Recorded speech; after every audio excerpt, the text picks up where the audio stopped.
This program is brought to you by Link TV for educational and non-commercial use only. Confrontations between Benjamin Netanyahu and Barack Obama over Israeli settlements construction dominate headlines in the Arab world and Israel. Will Obama succeed where other U.S. presidents have failed? And why has this controversy been posing a PR nightmare to the American Israel Public Affairs Committee? Answers to these questions and more on Link TV's Mosaic Intelligence Report. The Israeli settlement issue has been dominating the headlines in both Arab and Israeli media. It has also been the single biggest source of friction between the United States and Israel since Benjamin Netanyahu became Israel's prime minister in March.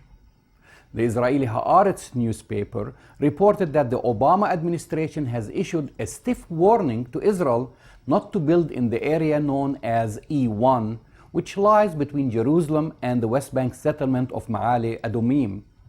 Any change in the status quo in E1 would be extremely damaging, even corrosive, the message said.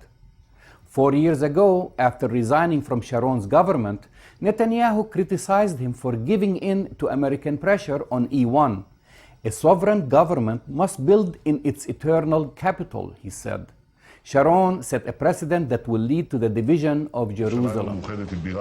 A unified Jerusalem is the capital of the Jewish people and the State of Israel, and our sovereignty over it will not be shaken. This means that the citizens of Jerusalem can buy apartments anywhere in the city. This has been and will continue to be Israel's policy. Controversy over illegal Israeli settlement activities is not something new.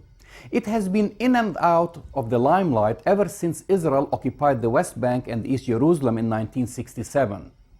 In the past, it was an ongoing subject of dispute between the Israeli government and the U.S. administration, most notably under Presidents Jimmy Carter and George Bush Sr. Now it is Barack Obama's turn.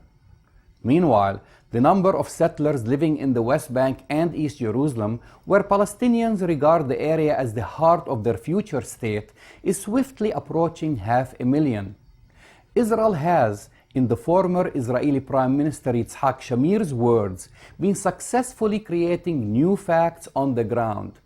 However, the past U.S. policy toward Israel's illegal settlements construction in the occupied territories has been largely non-interventionist, so that demand for a moratorium on settlement building in East Jerusalem by the Obama administration is seen today as hardline.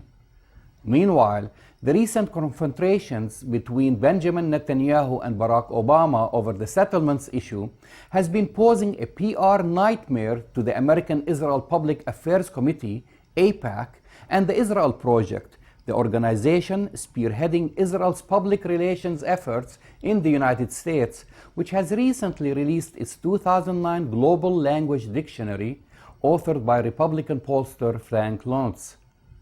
When discussing Israeli settlements, the author suggests avoiding religious arguments or quoting from the Bible, warning that even your Jewish audiences will recoil. He also added, claiming that the land really belongs to Israel is unconvincing because officially Israel itself defines the territories as disputed.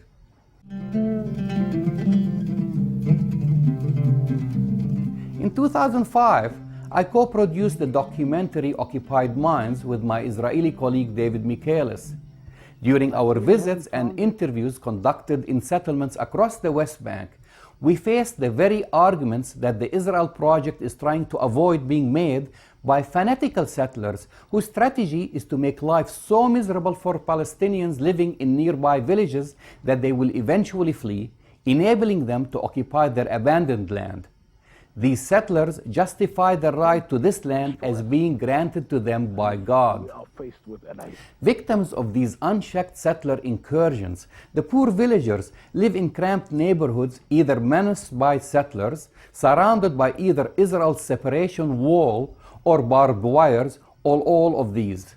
They're not beneficiaries of Israel's ludicrous natural growth argument, although Palestinians' childbirth rate is 3 times greater than that of Israelis. One settlement leader suggested Palestinians move to Jordan. It's a generous offer, he added. And my suggestion is, and this is a great compromise that I am giving up on the other side of Jordan.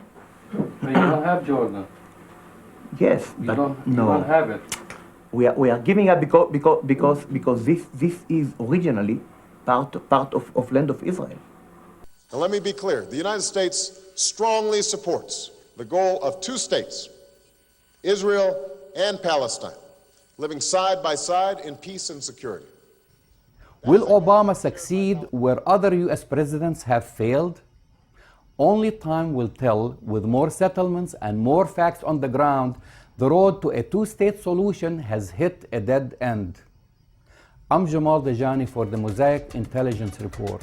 To learn more about this program or to share your thoughts, visit us at linktv.org/MIR. To receive my daily updates, follow me on Twitter.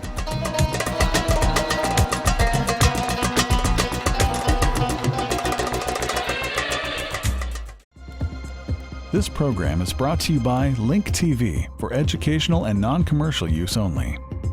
Link TV is the only U.S. network dedicated to global and national news, uncompromising documentaries, and diverse cultural programs. Programs which connect you to the world.